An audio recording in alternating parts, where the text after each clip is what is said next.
Just getting these alerts off. You got it. And already it's Tuesday of the first full week of June.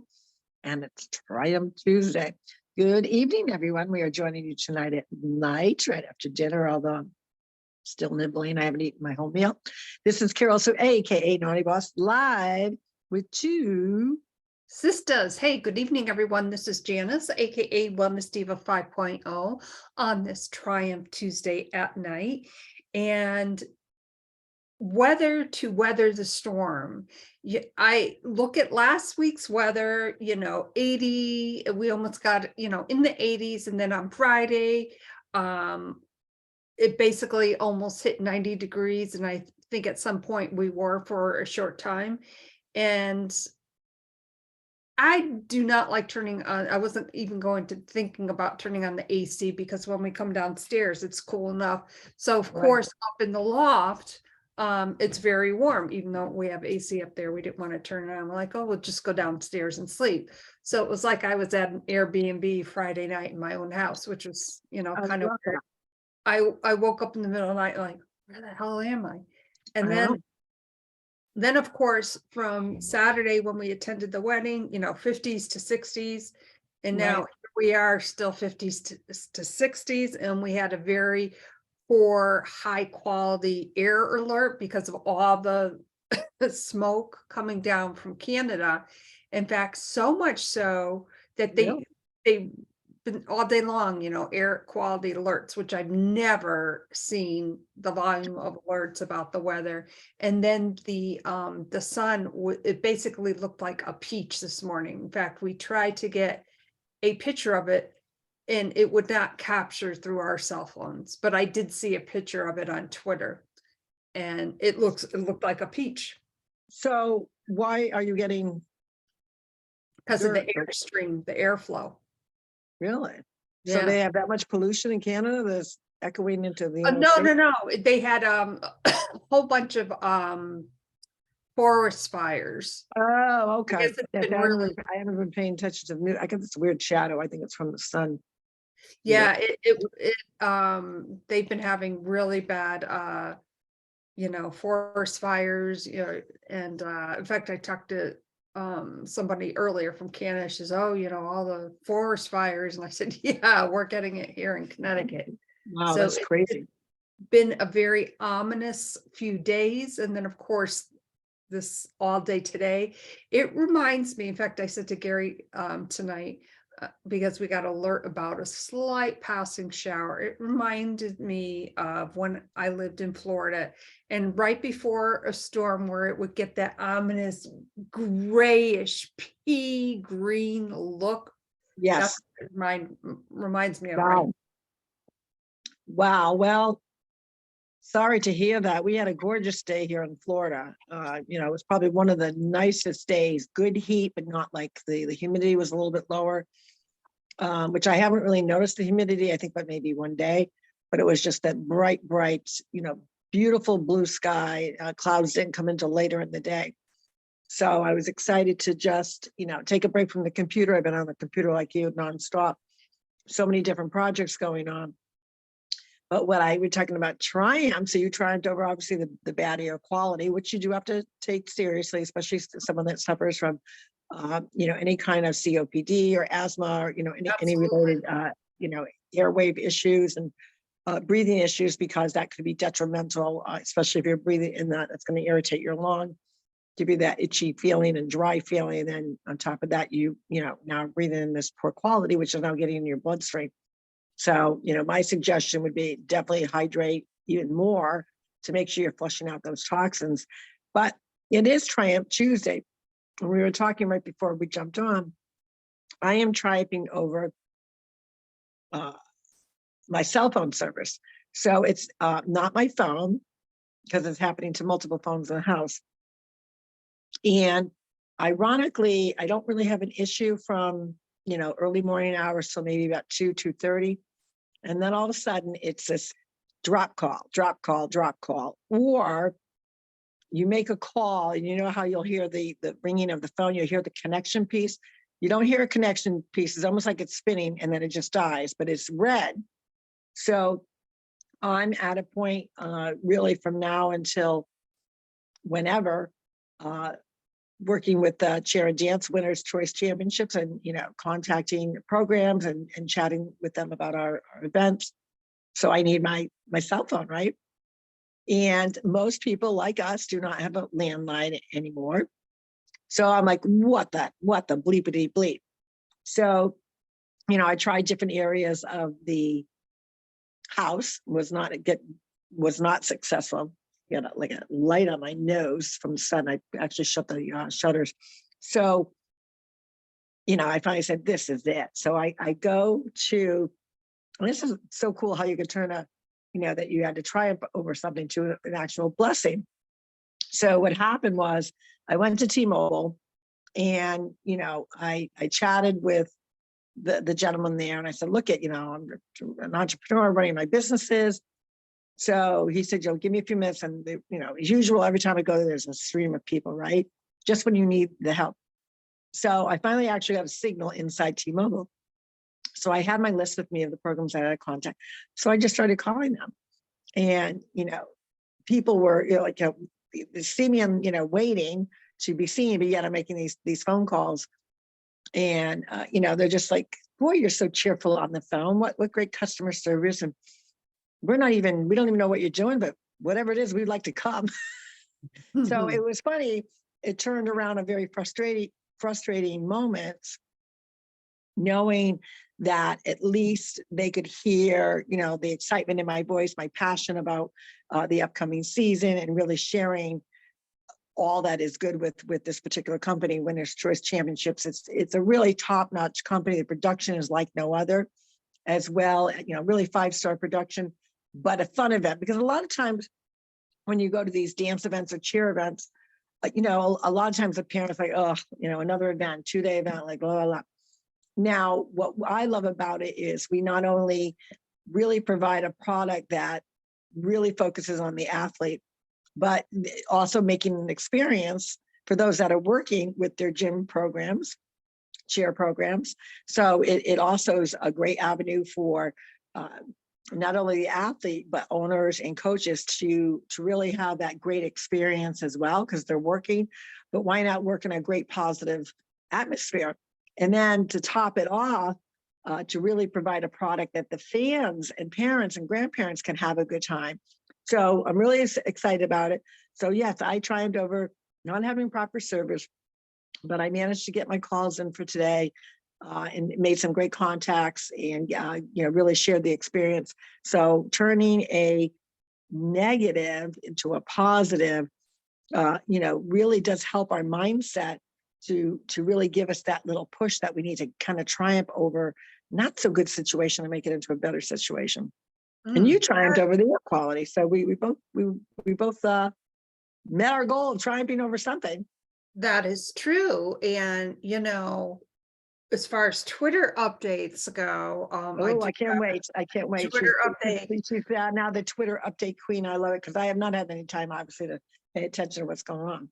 So we know that a certain news organization seems to be going down the shitty kind of path. Okay.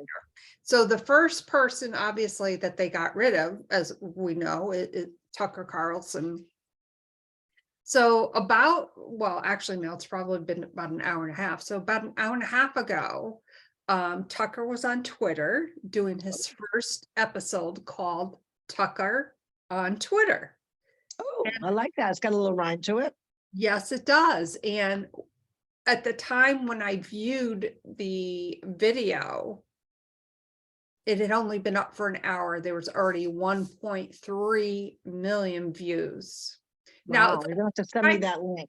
yeah, it's about a 10.5-minute video. And he's talking about, of course, the dam in Ukraine that was blown up, and a few other things, and his take on it, which I thought, of course, is always very interesting. Like, what I love about Tucker Carlson is how he says, well, it could be this or it could be this. And he kind of gives, obviously, his take on it, but all his supporting documentation, so to speak. So I'm very impressed with that. And I think very impressive. You'll see a lot more of him, and he marks it episode 1. So, and there were That's awesome. how The many, other interesting person on Twitter, which I absolutely love because I love the Kennedy family, is Robert Kennedy Jr. And, he's really, and then there's another, what I would consider kind of crazy person going, I believe I can't remember his name, but I think he's going in as an independent.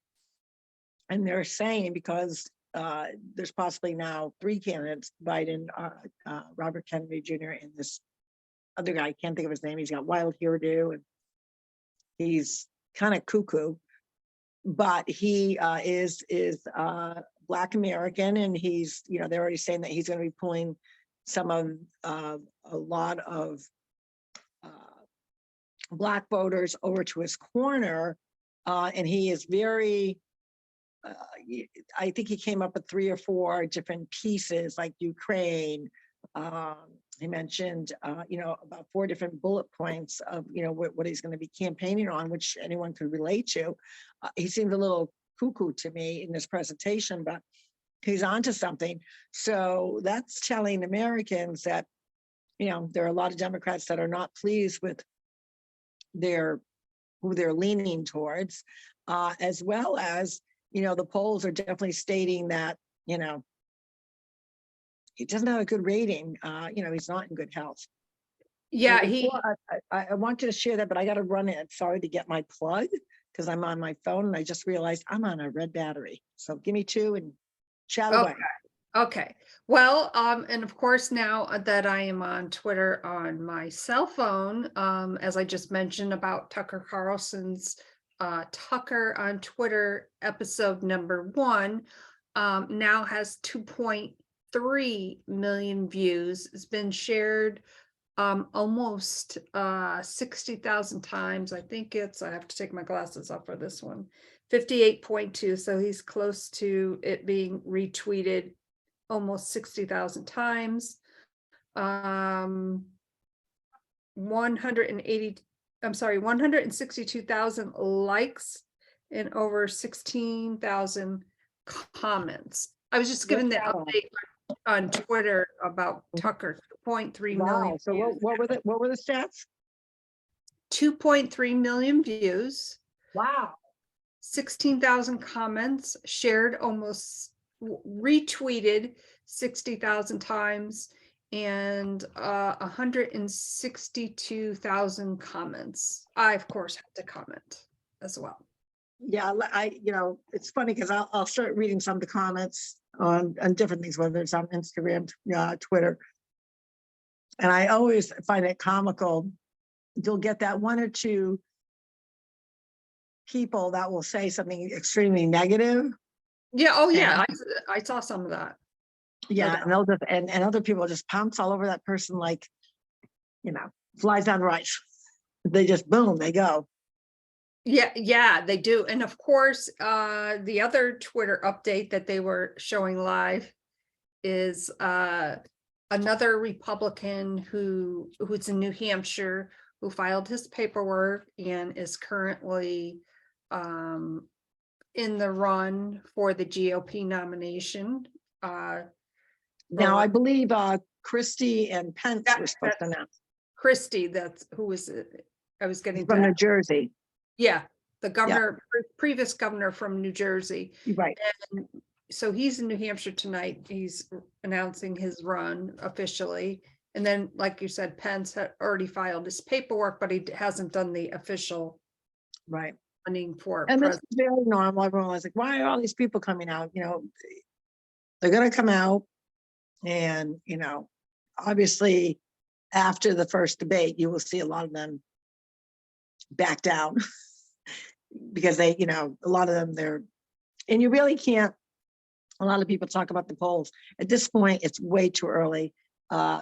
History says, you really got to wait till well into the primary season per se to really, make that mark, because you can't base anything on you know, right now you haven't seen them perform, you haven't seen their platform, other than you're seeing a lot more, obviously, of Trump, who hasn't stopped, and then, you know, DeSantis. But other than that, and the more people that jump in, which this was a great analogy from some newscaster, I don't remember who it was, and they said, you know what I wanted to say, it's Huckabee. What's the dad's name? Governor Huckabee. Yeah, Huckabee. Can't think of what his first name is off the top of my head, but he had said that is a telling tale when you have more and more and more, because everyone thought, okay, this is going to go down to the wire with DeSantis and Trump, that DeSantis is not pulling initially what they initially thought, and that's why you got more people jumping in the ring. But I think it really is just to see, and I think it's a good flavor that we have, a good rounded balance. There's some that I think are going to perform better than most. I can't imagine on the Democrat ticket if this other gentleman is, I think he's running for an independent.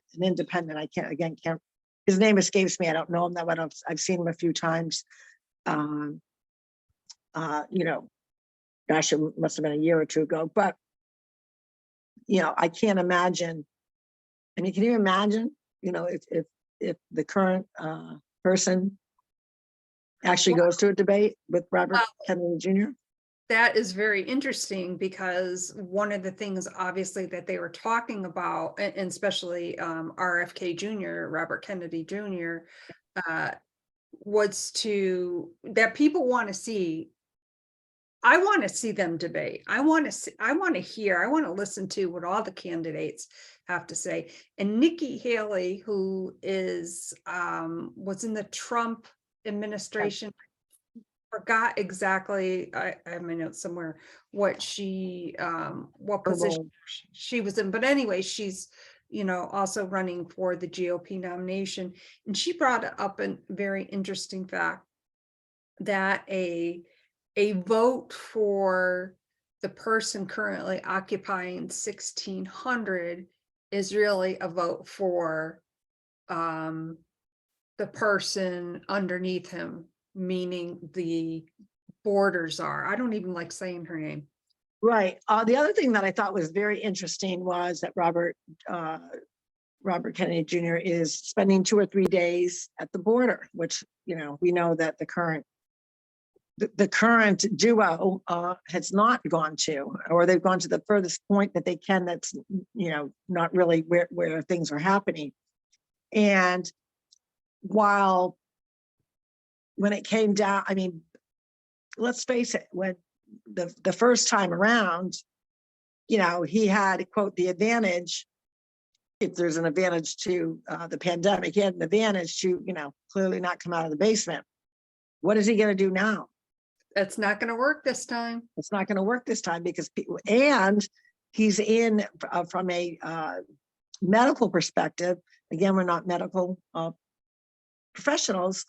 However, you know, his medical condition has declined. Obviously, that's why you're seeing all these falls and missteps and not knowing where he's going and talking in the air and, you know, no direction. And, you know, obviously he's got an earpiece in for him to get direction. But, you know, imagine being in his physical condition, getting direction through the ear and also trying to function, you know, walk, talk, whatever. It's very distracting. So, you know, I would be very surprised. I mean, like you said, he can't hide from it, but will he? I'm sure there will be a 10th, because even I think it was when Robert Kennedy was talking about running before he officially announced, they knew he was going to run, but that, you know, the DNC had already said, you know, we're not doing any debates. We're not going to schedule debates. What a travesty that is for the voter. You know, that is a whole part of democracy and understanding your vote, like where you're going to lean towards. Is the person aligned with your beliefs? Is the person aligned with what you want to see the future of the country going, or the cleanup process, because we're in such a mess? So it surely is going to be a long season of, you know, the political arena. And those are the things that as you get closer, we're going to have to learn how to pivot. We're going to have to learn how to renegotiate. We're going to learn how to triumph over really sorting out the goo, the gunk, the junk, to get to, the facts, or get to people's their stance on where they are, their platform. And I do believe Robert Kennedy Jr. is very well spoken. He's also been a career politician, but he's been different than many career Democrat politicians. He's a little bit different. Kind of brings back those glory days, a little bit of the Camelot era. But he was just his whole family. Of course, no one has ignored some of the faults of them as politicians. They've made their mistakes, just like most people do. I don't know anyone in this world that's perfect, but he does bring in that mystique of the Kennedy Camelot era to a certain degree, and where he really, everyone's talking about him going against Big Pharma. He's been doing that all along. That has been his platform for many, many years. Decades fighting big, and I say decades, but it's been a long time. I don't know the exact time frame, but he's been fighting Big Pharma for a very, very long time. So he knows his stuff. He was one of the few Democrats that came out really bright-eyed and early against what they were trying to put into people's bodies, and successfully did put into people's bodies by fear, by lack of, not really the knowledge. And I always go back to one of the things that he pointed out. He was one of the first ones to come out to say that the Big Pharma had an agreement as part of this platform to get the product out, that the records would be sealed for 50 years. And a lot of people they still to this day don't realize that. And that's got to be one of those scratching head moments, that if you're so postured in your product and you stand behind your product, what's the end game that you're not releasing the side effects and or issues with it for 50 years if you're that? Because let's face it, with a lot of medication, there are side effects. We know that. We're not foolish. And some people are definitely anti-shot. I am not one of them. I just did not feel, I'm to the point where I haven't trusted Big Pharma in a long time. So, I already said, no, it's coming too fast, too quick. And everyone, the debate on that was, they already had bits and pieces of it together. This is technically nothing new. But then, as the fallout occurred, we have now a lot of families, yours included, that, have had to triumph over possible side effects that, are not released. You can't get, the medical profession as a whole is almost, that's a taboo subject for most of them. And God forbid you actually speak the truth. You're shunned in your profession, which is sad, because we should be trusting those that know best, or at least bring that dynamic of question and research. So, I think Robert Kennedy represents all of that. And he's doing, because he's also on Twitter, and he's getting his message out. And it's nice to see a Democrat come out with some common sense regarding a lot of these issues that have been bothering a lot of people. And a lot of the people, they're upset because obviously we know with different platforms, whether it be social media and or mainstream, that they were suppressing that information. And he's on Twitter and he's going, so hopefully he reaches some people with common sense, or at least be reasonable to hear what he has to say regarding those issues. And he's talked a lot about that. He's talked about some other important issues as well. So we wish him the best of luck. And like you, I'm looking forward to seeing as much from everyone to really narrow that field even more. Everyone says, well, you probably know who you're voting for. Probably, but that doesn't mean I don't want to hear from others. I think from a world stage presence, there's only very few that have that, not very many. The current person kind of flubbed up his performances, let's say, abroad. So we got that going on too. I think definitely, I hope Robert Kennedy gives him a run for his money. Mm. I'm rooting for Robert Kennedy Jr. That's what I'm rooting for. Yeah, I mean, I'm just imagining that if a debate did go forward between him and the person occupying 1600, and by the way, we've often talked about this, but nobody wins a debate. Okay. Yes. Somebody wins an election, and the winning part, that, oh my, I just get so darn aggravated, because everything is subjective in nature, meaning my political views are going to be totally different from somebody else. Therefore, we have objective viewpoints, but it's Right.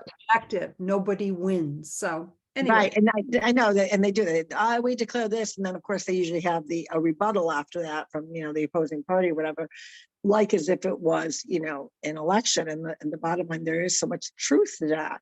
This is where you just see them. You should be grading them on their performance, grading them on how well do they articulate. Now, obviously, the very few times that you heard the person currently in the People's House, everything was very coached, very rehearsed. He had the questions ahead of time. And a lot of people say, oh, no, he didn't. Like, there's too much information out there. They're actually very blatant about giving him the information. Just like if he's taking a few questions, he knows who he's calling on. He's got a earpiece in his ear. So we know all that stuff's going on. It's like second nature now. So I would like to see how someone performs on questions that they don't have, something new, which has always been done. They haven't done it in a long time, of not having that prepare for all avenues of subject matters in bullet points of your platform, but really a more natural, spontaneous, now you got the question, you got the answer, and you got X amount of, 2 minutes, whatever it may be. And that's where you get a really good understanding of how well they think on their feet, how they perform under, this kind of pressure, because while this is pressure, there's other much bigger pressures out there to this position. So you'll get an insight how postured they are, how poised they are, how they articulate, which is very important, without the fluff, without the polishedness of it. And that was one thing that when Obama ran the first time, I was very much impressed with his performance. Me now, too. After I saw lived through his 4 years, I didn't care for him from a political perspective. I thought he was detrimental to the country. And I still think that, because that's what a lot of stuff started coming into play of what's going on in our school systems now and everything else. However, he was very polished, but that's what he's been groomed to do since he was very young. And that's why when a lot of people say, oh, Trump, he's rough around the edges. Well, he's a businessman. He was never groomed to be this polished politician. And that's as rough as it is. And as much as, yes, like other people, sometimes I cringe what comes out of his mouth. He still delivered on his platform. He still delivered on the things that he said he was going to do, and then some, while he was under duress, emotional duress. Like, he still functioned. He still, you could see how much he loves our country. You could see the authenticity of him, embracing and working long hours. He's a workhorse, not like, lights out at 6:30, 7 o'clock at night in the People's House, which is currently then going on. So people like to turn a blind eye to that, but it's important to look at their performance and how they react to questions. And the other flip side of that is, because then they get rebuttal time, because that's where you see them kind of like nitpicking at each other, and maybe some sparks fly, maybe some sarcastic remarks come, but you also see again their wit, how well they can focus on the people that are doing the questions to them, as well as communicating with those around them, and really debating that person or a rebuttal is a good indication of, again, you're not voting on who won. It's more like who performed the best under these kind of circumstances. Right, and that is certainly extremely stressful. And speaking of Robert F. Kennedy Jr., Roger Stone, who is a Magadonian, and by the way, that's like a new term phrase for us, for MAGAs, What is it? Magadonians. Magadonians. It almost Yeah. sounds like a donut or croissant. It does. Magadonians. It does. Good Lord. Or maybe a crawler, because the other day it was National Donut Day. But anyways, There you go. Roger Stone, who yesterday on Twitter, excuse me, wrote, "Who really killed JFK?" Yes, it was, as Robert F. Kennedy Jr. says, the CIA, but it was also the mob and Big Texas Oil. But the man running the show in Dallas on November 22nd, 1963 was LBJ. So Roger Stone wrote this book called, I gotta take my glasses off, The Man Who Killed Kennedy, The Case Against LBJ. And it has a picture of LBJ on it, almost as a, when they take your photos when you get arrested, like one of those. Okay, so a lineup picture. Yes, a lineup picture. Thank you. Wow, that sounds like an interesting book to read. So it's called Who Killed JFK? It's called The Man Oh. Who Killed Kennedy. And then the subline is The Case Against LBJ. Yeah, I mean, I heard that years ago, the CIA, LBJ. I mean, obviously, why don't they, release this information? I mean, is it always going to be? And I always go back to the movie, it was the one with Sean Connery, what's it called? The prison. Oh gosh, I can't think of it. The big prison in California. Alcatraz. Yeah, but they called it whatever it was called, whatever the nickname of it was. And he's in it, he's a star, but also Nicolas Cage. And at the very end, Sean Connery's, escaping to not be, back in jail or whatever. And he plays an English or British spy almost. And he gives a clue to Nicolas Cage. And, then he disappears. So when Nicolas Cage finally gets off the island, of course, the FBI is like, where is whatever the character of Sean Connery's name was? He goes, he's gone. He just like blew up, he vaporized. And I remember the detective or, the chief, it was such a funny line. But then at the very end, you see Nicolas Cage and his girlfriend, who was played by that sweet girl that was on General Hospital. I can't think of her name. Vanessa something, or I don't know. But anyway, so he goes to the address that Sean Connery tells him to go to. And there is a microfilm under one of the pews. And you see him running out because he, goes under the pew and then he runs, and the pastor or whatever yells out, you hooligan or whatever. So he's, she's driving, I think she's driving the car, and he's like looking real quick at the microfilm, and she says, "Oh baby, tell me." And he says, about who killed JFK. And it always reminds me that, they have the information. There's been so many books written on it. There's been so much evidence. And, I think it's about time to put it to rest. But I believe part of it is that control piece, against Americans. They're not going to, get the information out, which I think is ludicrous at this point. He's been, dead for so many years. Like, there's so much rumors out there, and some very factual, some kind of chaotic. Just let the people know. Right. That would be one of the mysteries. I mean, again, we have our opinions and kind of, circumstances where we think we know. But I think that would be one of the greatest mysteries to be revealed. I think they should do it. What do you think? I absolutely do think, like, you know, it's definitely past 50 years, you know, release all the information. I don't know how much has been released. I don't know the stats on any of that, but you know, when people look back at history, like in our lifetime, for instance, all the different events that have happened, you tend to go back to them for whatever reason. Like, what can I learn? Is there something that I'm not aware of? What can I learn from this? So we need to just release it, and that's going to be, I'm going to have to get that book. Yeah, I wrote it down. I'm gonna have to go search for it because that would be something that, you know, I love a good mystery.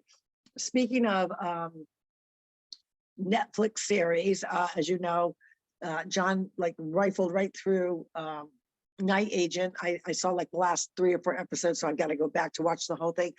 But I recently learned that Manifest has another season in them, and I believe it's out now, which I haven't seen that in a while. So I thought that was really cool because those are the kind of episodes that are not too long, but they're just, I say mindless. They're mindless in the sense that you're engrossed in the characters and you're kind of forgetting about the characters that are in our lives in real life.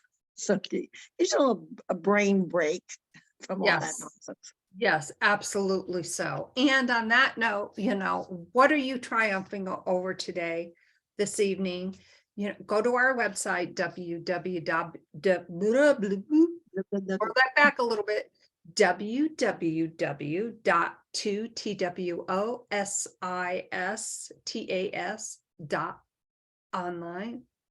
Or is it at online? I Anyways, think it's online. But before we sign off, I also want to give a big shout out to Jamie Publico. We had her on as a guest who's running for school committee in Dudley.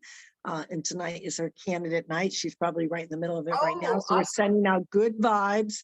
The election is going to be June 12th in Dudley. So I'm hoping we can squeeze in kind of a follow-up podcast with her to see how things went tonight. But we're sending out good vibes to Jamie Publico. Get out there and vote. I think the complacency of so many people do not realize, you know, when you think about it, if you got a, you know, town of 8,000, 9,000, 10,000, and only a couple hundred show up, it's not a really good showing. So hopefully they get a good audience. And I know she's very well prepared. She's done her homework. And so TwoSistas is wishing her all the best tonight. And I'll follow her to see how she did. I'm sure she's going to do amazing. Wonderful. And on that note, we bid you farewell for this evening. My name is Janis, aka Wellness Diva 5.0 with 2 Sistas, and this is Carroll-Sue, aka Naughty Boss. I have to say that a little bit slower because it always comes up as naughty. Well, I can be that too. But anywho, we will see you tomorrow. We have a guest on tomorrow for Wealth Wellness Wednesday. right at 10 a.m. At what time? 10 a.m. Yeah, that's what I thought. I was about to say 10 a.m. I'm like, I want to make sure that's the right time because it's not in front of me. So we will see you tomorrow. It's one of our favorite days of the week. A lot of people, it's a favorite day because they call it Hump Day. We call it Wealth Wellness Wednesday, which we will see you tomorrow. Have a good night, everyone. Go out there, triumph over something you know you can, you know you will. Just be positive about it. With that, we'll see you tomorrow. Take care, everyone. Bye-bye. Bye.